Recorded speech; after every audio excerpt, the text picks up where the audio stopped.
So we've talked about sigma bonds in the previous video और आज हमने बात करनी है pi bonds के बारे में.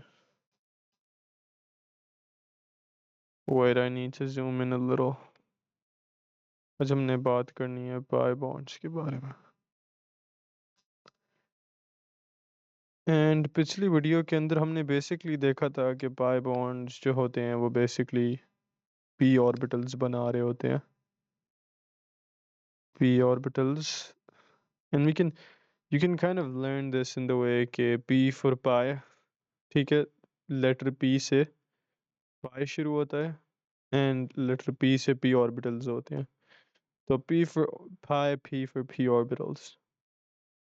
और हमने देखा क्या था, हमने लास्ट वीडियो में देखा था कि जो सिग्मा बॉन्ड्स थे वो बेसिकली हेड ऑन ओवरलैपिंग से बन रहे थे. तो अब पाई बॉन्ड्स किस तरह डिफरेंट हैं in that aspect. Well, pi bonds के अंदर you have sideways overlapping.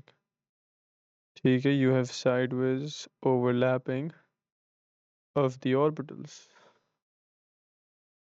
of the orbitals. And how that takes place is के well, क्योंकि ये p orbitals के बीच में होते हैं, तो p orbitals का जो head on आमने सामने वाला overlap होएगा, that looks something like this. ठीक है, so this is one p orbital, that is another p orbital, and right now this is a head on overlap. But this is not what a pi bond is. ठीक है, pi bond is sideways overlapping of the p orbitals. But I am actually going to add the p over here as well of the p orbitals. ठीक है, we're just gonna write this. तो sideways overlapping किस तरह होती है? Sideways होती है कि you have a pi bond over here इस तरह से और इस तरह से, and what they do is instead of like head on overlapping, what they do is they overlap like this. ठीक है, so they make a bond like this. इसको मैं कलर करके रिप्रेजेंट कर सकता हूँ इस तरह. तो ऊपर और नीचे they bond like this. और ये देखो साइड से बॉन्ड हुए में, they're not like head on overlapping like this. तो this is basically what a pi bond is. अब ये अगर न्यूक्लियस है और यहाँ पर आपका न्यूक्लियस है, तो what you can see is कि ये बॉन्ड जो है ये न्यूक्लियस के सामने यहाँ पर एग्जिस्ट नहीं कर रहा, बट इंस्टेड न्यूक्लियस के ऊपर और न्यूक्लियस के नीचे एग्जिस्ट कर रहा है. तो ये एक पाई बॉन्ड की खसूसियत होती है. ठीक है, तो दिस इज फर्स्ट कर लो न्यूक्लियस और ये उस न्यूक्लियस का पाई बॉन्ड पी ऑर्बिटल है. ये इस न्यूक्लियस का पी ऑर्बिटल है. फिर हमारे पास यहाँ पर एक और न्यूक्लियस है और ये इसका पी ऑर्बिटल है. And what happens is के basically when they overlap sideways, तो वो दो orbitals, yeah, actually, you know what, I'm gonna explain this another way. I'm gonna draw this another way. तो इसको यहाँ पर ले आते हैं, फिर इसको इधर ड्रॉ करते हैं. ठीक है, तो वो जो ऊपर वाले दो ऑर्बिटल्स हैं वो कुछ इस तरह से करके बन जाते हैं और नीचे वाले जो ऑर्बिटल्स हैं वो फिर कुछ इस तरह करके बन जाते हैं. Whoops, let me just correct that. तो that is one way of representing this. ठीक है, फिर मैंने अभी आप लोगों को ये वाला तरीका बताया था. That is also another way of representing the pi bond. फिर एक और तरह से represent होता है कि you will see कि न्यूक्लियाई जो हैं वो इस तरह बनाए होंगे और उनके ऊपर इस तरह लाइक एक सैंडविच होएगा और नीचे एक सैंडविच होएगा. तो that is also a way of expressing the pi bonds. तो ये कुछ सारे तरीके हैं जिनको आपको देख के पता लग जाना चाहिए कि अच्छा यहाँ पर ये पाई बॉन्ड्स की बात कर रहे हैं. ठीक है,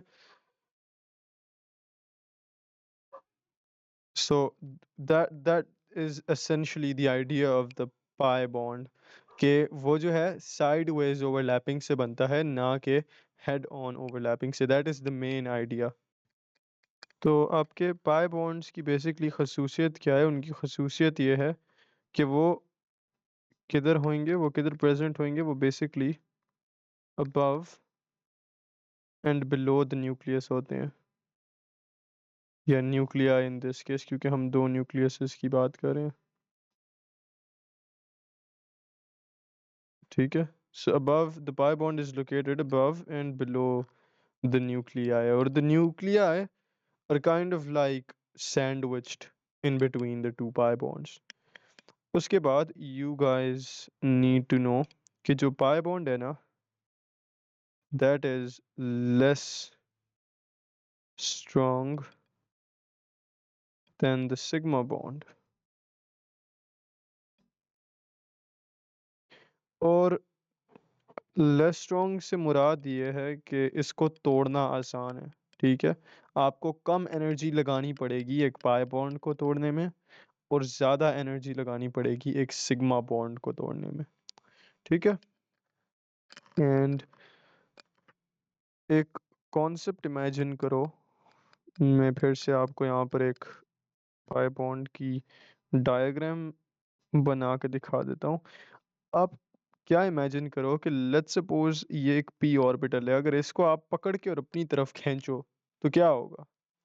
तो होएगा ये कि ये जो ऑर्बिटल है ये बेसिकली रोटेट कर जाएगा। ठीक है, ये वाला लोब नीचे आ जाएगा, और ये वाला जो लोब है ना, ये ऊपर चला जाएगा। ठीक है, तो ये बेसिकली किस तरह रोटेट हो जाएगा, ये आप जब इस वाले लोब को, ठीक है, इस वाले लोब को अपनी तरफ पुल करोगे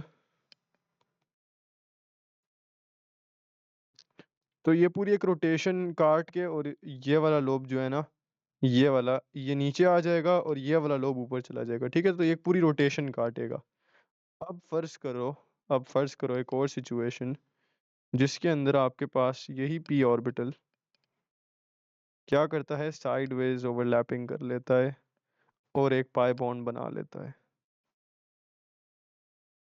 ठीक है, अब जरा इसको खींचो, अब इसको पुल करो। ठीक है, पुल टुवर्ड्स यू। तो अब क्या होगा, आप इसको थोड़ा सा तो खींच लोगे, लेकिन होएगा क्या कि क्योंकि ये बॉन्ड है यहाँ पर, तो you can not rotate this, और यहाँ पर भी एक बॉन्ड है।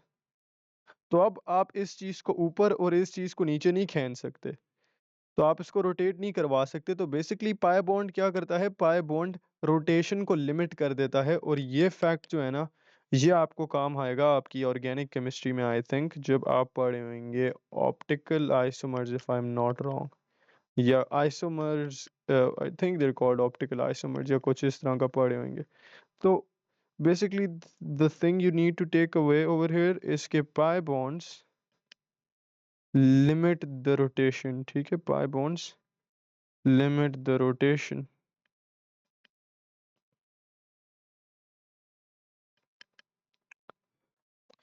अच्छा, अब एक और चीज़ जो मैं आप लोगों को बताता चलूँ, वो ये है कि कुछ बच्चों के दिमाग में एक क्वेश्चन आएगा कि एक बॉन्ड यहाँ पर बन रहा है, एक बॉन्ड यहाँ पर बन रहा है, तो क्या ये एक अलग बॉन्ड है, और क्या ये एक अलग बॉन्ड है? तो नहीं, ये दोनों एक ही बॉन्ड का हिस्सा हैं। वो कौन सा बॉन्ड है? उस बॉन्ड का नाम है पाई बॉन्ड।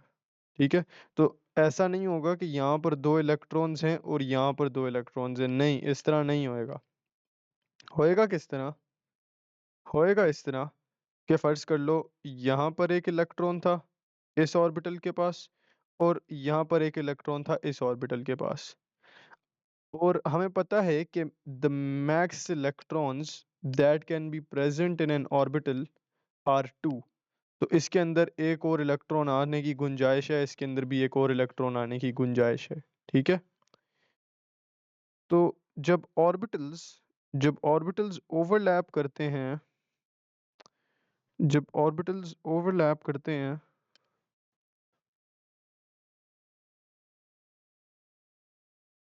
जब ऑर्बिटल्स ने ओवरलैप किया, तो आपके पास ये जो पाई बॉन्ड है ना ये बना, ठीक है? ये जो पाई बॉन्ड है ये बना, और अब आपके पास जो एक ऑर्बिटल का इलेक्ट्रॉन था और दूसरा ऑर्बिटल का इलेक्ट्रॉन था, वो इस पाई बॉन्ड के अंदर आ गए हैं। तो आप कहेंगे ये ऊपर वाली जगह और ये नीचे वाली जगह फिर बेसिकली क्या है? ये बेसिकली वो इलेक्ट्रॉन क्लाउड है या वो प्रोबेबिलिटी क्लाउड है। प्रोबेबिलिटी क्लाउड क्या होता है? अगर आपने मेरी ऑर्बिटल्स वाली वीडियो देखी है तो आपको याद होगा कि probability cloud is basically a region in space जहाँ पर एक चांस होता है कि आपको आपका बॉन्डेड पेयर या इलेक्ट्रॉन मिल जाए, ठीक है?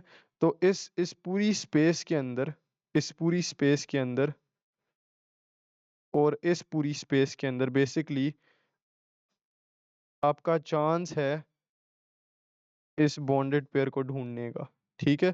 तो these are basically the probability clouds of the pi bond, ठीक है? These are basically the probability clouds, या आप कह सकते हैं कि these are basically the orbitals जो हमारे पास रिजल्ट करते हैं when a pi bond is formed, ठीक है? तो that's just for the concept. These are the main things that you guys need to know about a pi bond. और next video में हम देखेंगे कि हम with the knowledge of hybridization, with the knowledge of sigma bonds, with the knowledge of pi bonds, हम किस तरह predict कर सकते हैं कि हमारे पास जो एक कंपाउंड होएगा उसके अंदर किस तरह की हाइब्रिडाइजेशन हमें फाइंड करने को मिलेंगी, ठीक है? तो स्टे ट्यून्ड फॉर दैट.